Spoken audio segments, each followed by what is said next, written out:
Yes, welcome students.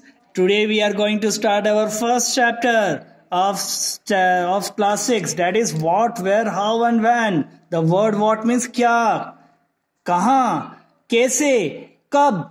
That means कब, कहाँ, कैसे. That is called the history. अगर history पढ़ना है तो ये 4 वर्ड याद रखना, what, where, how and when. दो टर्म्स हम इसमें यूज करते हैं. द फर्स्ट टर्म हम यहां यूज कर रहे हैं इस चैप्टर में, that is called the chronology.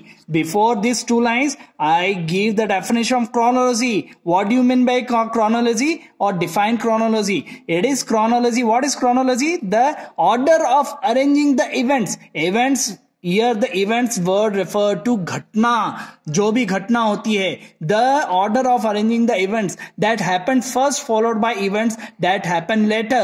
मतलब जो बाद में जो घटना हुई है, पहले जो घटना हुई है उसके बाद जो घटना हुई है, अगर उसको सिक्वेंसली हम जो जचा के रिकॉर्ड जो हमें मिलता है उसको हम क्रोनोलॉजी कहते हैं. And chronology is a part of history.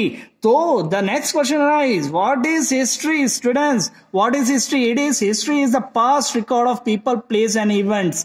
देखो, अगर हिस्ट्री के बारे में हम क्यों जानते हैं, या तो हम किसी सेलिब्रिटी पीपल जैसे महाराणा प्रताप, अकबर, इनके बारे में जानते हैं. प्लेस, द हल्दी घाटी युद्ध, all of you heard about Haldi Ghati, that is about the place, that all refers to history. And the events, that is events, the adoption of Dhamma by the Ashokas. It is a very great event in ancient past. Okay, next we are going to refer is, history is not just about kings and nobility or heroes. It is about humankind and its growth. अब मैंने कहा बोले कि history होता है या तो people के बारे में जानते हैं, प्लेस के बारे में जानते हैं, इवेंट्स के बारे में जानते हैं. तो हम वैसे ही हिस्ट्री क्या है, किसी किंग या नॉबिलिटी या हीरोज के लिए नहीं होती है, बट उन किंग्स ने मानवता के लिए, ह्यूमन काइंड में मानवता, और मानवता के लिए क्या काम करा और उसके डेवलपमेंट के लिए क्या काम करा, ये हिस्ट्री है. इसलिए हमें रिकॉर्ड चाहिए.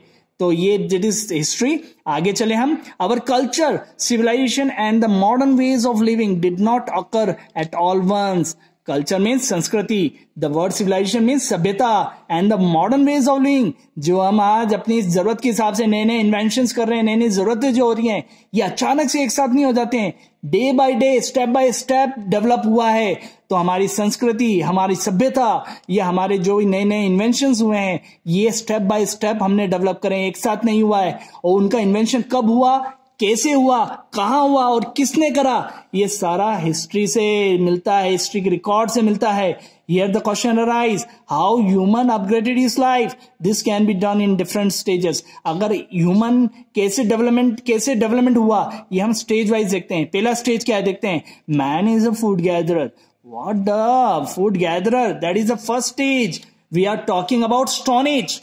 मैन उस जमाने में फूड गैदरर था, फूड प्रोड्यूसर नहीं था. उसको अपने जीवन यापन करने के लिए ही is moving from place to place. एक जगह से खाना या पानी खत्म हो गया तो नेक्स्ट प्लेस में जाएगा, that is he is called the food gatherer.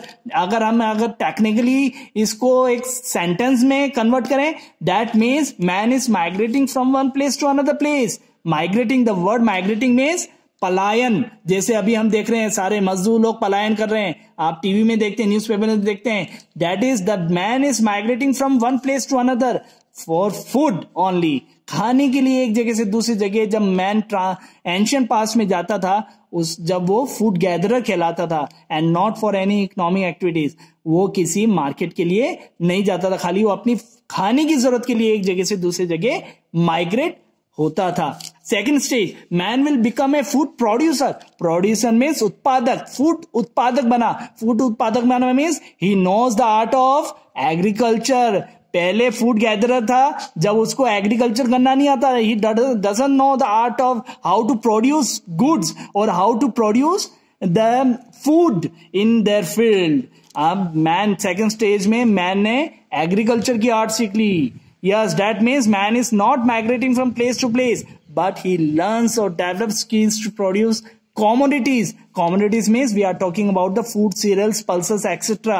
for their use. उसने अपनी जरूरत के लिए, जो खाने के लिए जो जरूरत थी, उसको एक ही जगह उगाना शुरू कर दिया अपने खेतों में, और एक परमानेंट हाउस उसने बनाना शुरू कर दिया. वो माइग्रेट नहीं करने लगा, That is why I am written here, man is not migrating from place to place, but he learns or develops skills to produce commodities. Here the commodity we refers the food items that grows in the field. In other words, he engaged in agriculture or other commercial activities. Agriculture produce करेंगे तो जैसे हम जानते हैं agriculture का खेतों का कुछ सामान हम घर पे रख लेते हैं हमारी जरूरतों का, और बाकी का हम बेच देते हैं. वही मैंने सेकंड स्टेज में यहां पर सीखा.